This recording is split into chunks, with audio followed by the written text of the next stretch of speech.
اچھا، ہمارے ہاں کچھ للڑ مولوی ہیں، تو ان کا جو شرک ہے، ایک شخص کہہ رہا ہے کہ وہ ان کا شرک جو ہے یہ نادانستان ہے، یعنی ان کو پتہ نہیں ہے، بس شرک میں لگے، کسی نے سمجھایا نہیں ہے ان کو تو۔ کوئی مسئلہ نہیں.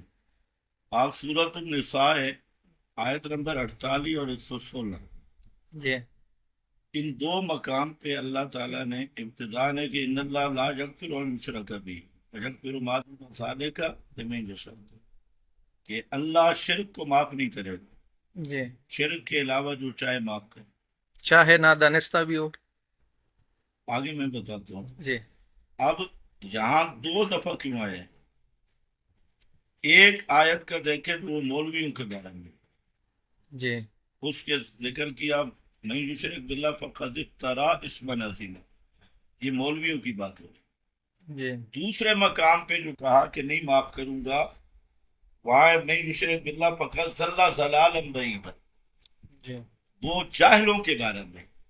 اچھا. دونوں ایتوں میں نے بتایا کہ جان بوجھ کے شرک کرے تب بھی معاف نہیں، نادانستہ کرے تب بھی معاف نہیں. کیوں کہ مسلمان ہر انسان پہ سب سے پہلے عقیدہ توحید سیکھنا یہ فرض ہے. جی جس آدمی نے عقیدہ توحید سیکھے ہی نہیں، جی تو اب ہندوستان کے ہندو ہیں جی اکثر تو جاہل ہے، جی. یہ جنت میں چلے جائیں گے جو جاہل ہے. نہیں. اچھا، مکہ میں بہت سارے ایسے مشرک تھے جو سیدھا سیدھی تھے، اور جی سیدھا سیدھی میں بہت آگے نکل گئے، نبی پاک سے لڑ رہے تھے، اور وہ جی تو امی لوگ تھے، ان پڑھ، وہ تو انگوٹھا لگانے والی قوم تھی. جی. کیا اللہ معاف کر دے گا بھئی ان پڑھ تھے؟ نہیں. بھائی شرک اور توحید کی حالت اتر نہیں ہے. جی کوئی نادانستہ کر رہا ہے، کیوں نہیں سیکھا؟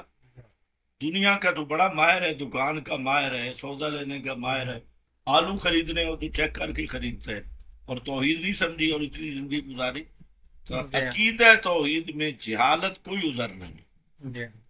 دانستہ کرے تب بھی جانمی ہے، نہ دانستہ کرے تب بھی اللہ تعالیٰ علم کے مطابق کریں گے، اس کا جواب یہ علم کے علم. وہ مطابق. جو حمدی صاحب ہے نا، وہ یہی بول رہے ہیں صاحب جو کہ ہے اللہ نے بڑا کچھ کر دیا.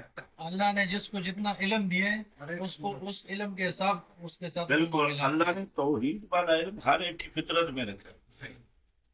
جب مکہ والے مشرک تھے نا، جب پیڑیوں کشتیوں میں بیٹھتے تھے، اس وقت صرف اللہ کو پکارتے تھے، یا اللہ مخلصین لہ یا حی یا قیوم.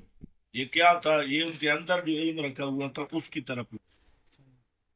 اور حدیث میں ہے اور قرآن میں بھی ہے، یہ فطرت اللہ التی، فطرت اللہ التی فطر الناس علیہ.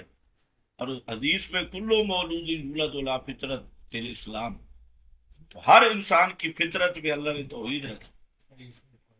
اب اگر وہ غدار ہے، مشرک اپنی فطرت کا بھی غدار ہو، اس لیے شرک نادانستہ کرے تب بھی جانمی ہے، شرک دانستہ کرے تب بھی جانمی. آج ایک بندے نے شرک کی ہے، جیسے ہماری دادی تھی، وہ جب ایک بچے چرپائی سے گرتا تھا تو وہ بولتے او پیرو بابا پہنچ جا. ایک دنیا میں ایک بابا ہے، اس کو پیرو بابا بولتے ہیں، تو وہ مشکل میں اس کو پکارتے تھے، بھائی پیرو بابا پہنچ جاؤ، میرے بچوں کو پکڑ لو، گر رہے نا. تو وہ نماز بھی پڑھتی تھی، قرآن بھی پڑھتی تھی، لیکن ساتھ یہ بھی کر رہی تھی، اور اس کا عقیدہ ٹھیک نہیں ہوا، چلی گئی. تو وہ بس نہیں ہوا اسی عقیدے پہ گئی تو جہنم میں جائیں گے.